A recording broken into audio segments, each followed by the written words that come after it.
available at INFOWARSshop.com.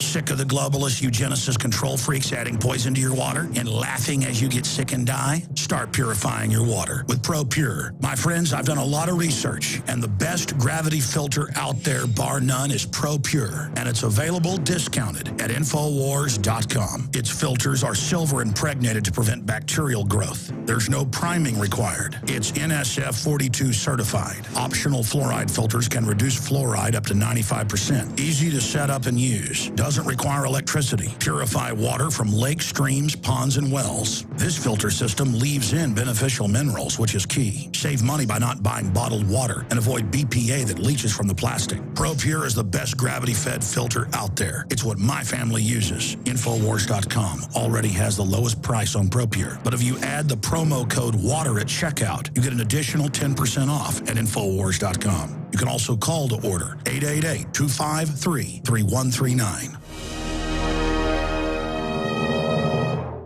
And we are back. Thank you for joining us. This is the InfoWars Nightly News. I'm Darren McBreen. And before we go to our next guest, Luke Rudowski, I wanted to cover a couple news items that I came across. And the first being a headline that is certainly an attention getter from the LA Times. DEA forgot student in cell, drank his own urine to stay alive. A San Diego student who was forgotten by federal drug agents and left in a holding cell for 5 days without food, without water, or access to a toilet. Well, he drank his own urine to survive. The man, identified as 23-year-old Daniel Chong, no relation to Tommy, was detained for questioning along with 8 other people during a raid in which agents seized guns, ammunition, and various drugs, according to the DEA. Do what I had to do to survive, you know. I had to. And for Daniel Chong, surviving his horrifying ordeal inside a 5x10 holding cell, similar to this one, meant drinking his own urine. About 3 times. On day 5, agents finally opened his cell door. Suffering from signs of kidney failure, Chong was rushed by ambulance to Sharp Memorial. So Daniel Chong was jailed. He was not arrested, but he was detained for questioning, and he got lost in the system. He was trapped in a 5x10 cell for, 5 days, no food, no water, no toilet access. And, you know, somebody had to have heard him pounding on the doors. Nobody responded. He was yelling and screaming for days till finally somebody found him. But truly, more evidence that our prison, jail system, our entire justice system is in serious need of an overhaul. And that brings us to our next story. We have an update on the Chicken Man. You may recall the case of Andrew Wardace, where he tragically died on March 26th following an explosion in his home. This while he was surrounded by Georgia County marshals who were in the process of forcibly evicting him from his property. Well, his property was seized under green zoning laws as the rogue state of Georgia basically claimed his land as a future conservation area. You know, they're calling it green space. After years of relentless harassment, torment, threats, Mr. Wardace died in an apparent suicide after a huge explosion and fire at his home. This, like I said, while he was surrounded by armed U.S. Marshals who were getting ready to evict him. And now new details have emerged in this tragic case.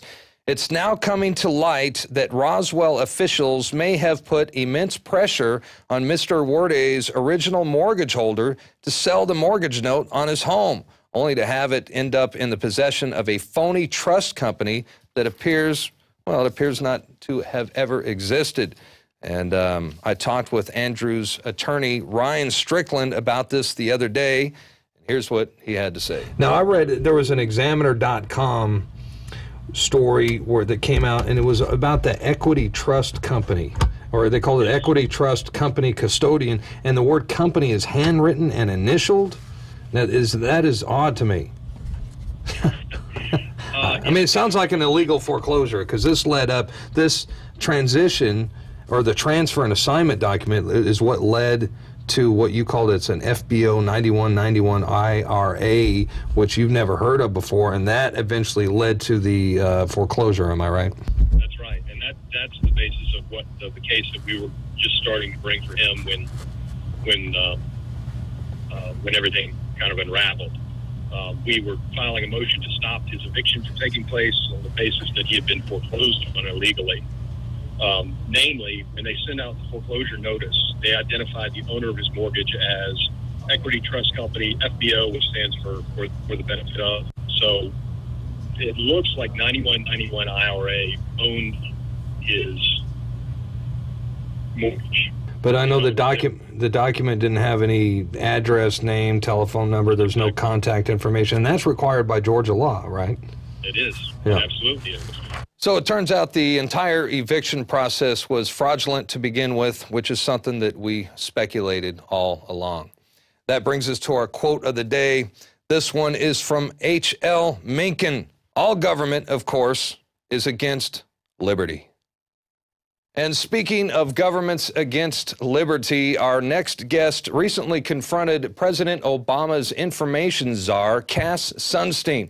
This was during a rare public appearance at the New York University Law School. My name is Bill DeBerg from Brooklyn College, and I know you wrote many articles, but I think the most telling one about you is the 2008 one called Conspiracy Theories, where you openly advocated government agents infiltrate activist groups of 9/11 Truth and also stifle dissent online.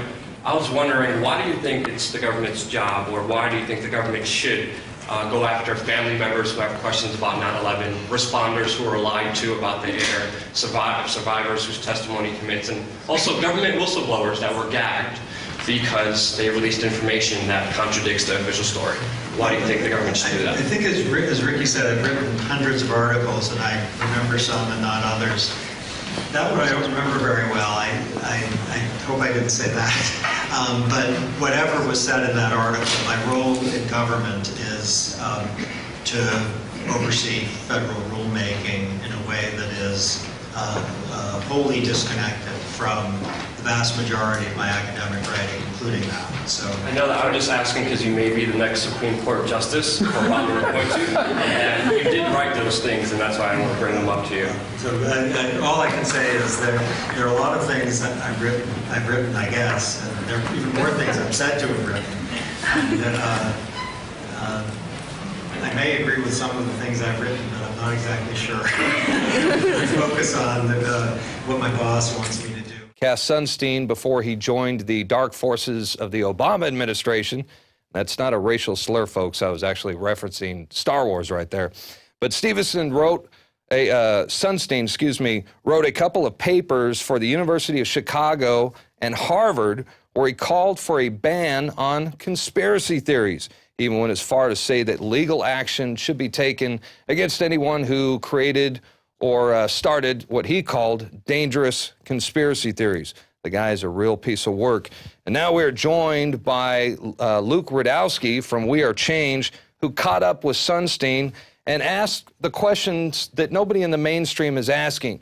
You know, this is truly hardcore, balls-to-the-wall citizen journalism at its best, and certainly no stranger to confrontation. Please welcome to the show, Luke Rudkowski. Luke, how you doing today? Hey, thanks, Darren. Thank you so much for having me on. I'm doing great, really tired, really busting my hump over here. There's always so much to do in this info war. Well, I was thinking, should I call you Luke or should I call you Bill DeBerg? Whichever one you prefer. I like the way you started that, but now Cass wrote a paper, when we're talking about his paper called Conspiracy Theorist, calling for governments to infiltrate extremist groups. Does that mean INFOWARS.com? Does that mean We Are Change? I mean, are you an extremist? I mean, he pretty much wrote the whole blueprint for agent provocateurs, how government agents should go on chat rooms to stifle dissent and to pretty much fight the info war and to troll a lot of people who are bringing out ideas which, of course, Sunstein deems dangerous. I mean, he went as far as to saying that government agents should infiltrate real-life groups, real-life activist organizations.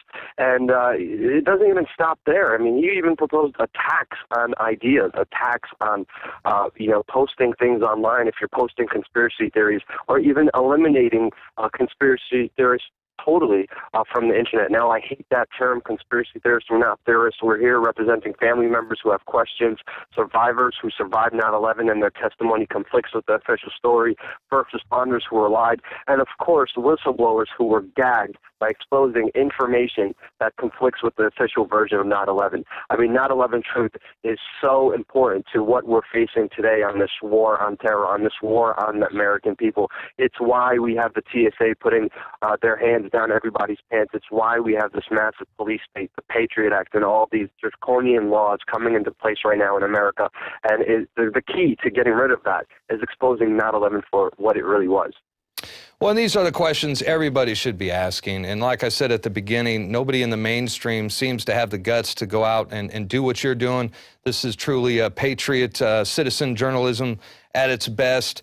And, you know, he's attempting to block or ban the Second Amendment as far as I'm concerned right here. And no big surprise that he's in the lineup for, you know, he could be a future appointee to the Supreme Court. Of course, and you know, it even goes further. There are so many questions I could have cornered Sunstein on. I mean, he even is known for saying that, you know, people are stupid. When we find out they have a little Homer Simpson in them, they could be easily manipulated. That's a quote from Cass Sunstein. There's so many different things. He holds a high position in Obama's office. He's his favorite to be a Supreme Court justice, and he needs to be grilled. He needs to be asked these questions before he comes into more power. And, you know, we have to face the music here. I mean, the prostitutes, the whole respondents, the mainstream corporate media will not ask these questions, and we can't expect somebody else to do that. And I realize that, and we have to understand that the only person who's going to stand up, the only person who's going to ask these questions is you, is the person listening right now. We all have the power. We all have the authority within us to, you know, just smarten up, go out there, find out what these guys are at, and to ask them real legitimate questions, because the mainstream media will not do it. And it's up to us, all of us, to realize the real power we have in informing people and letting people know the truth by just asking simple questions. It's that easy. Well, you sort of left him speechless and kind of stuttering there. It seems like you have that sort of effect on these kind of guys. I've seen quite a few of your confrontations. I think my favorite part in the video is how you were persistent. You know, you didn't give up. His handlers were there trying to stop you, and you kept going. At one point, you even stopped, and I think that was my favorite part of the video, where you stopped for a second, and then you said, "Nah, man, I got to ask this question. I got to ask this question." Yeah, and you just barricaded through there and went after him anyway. Yeah, he publicly stated, I don't know what you're talking about. He publicly stated that he didn't know what he wrote himself, which is... Oh, come on. He's on record for saying this stuff. He wrote it in, what,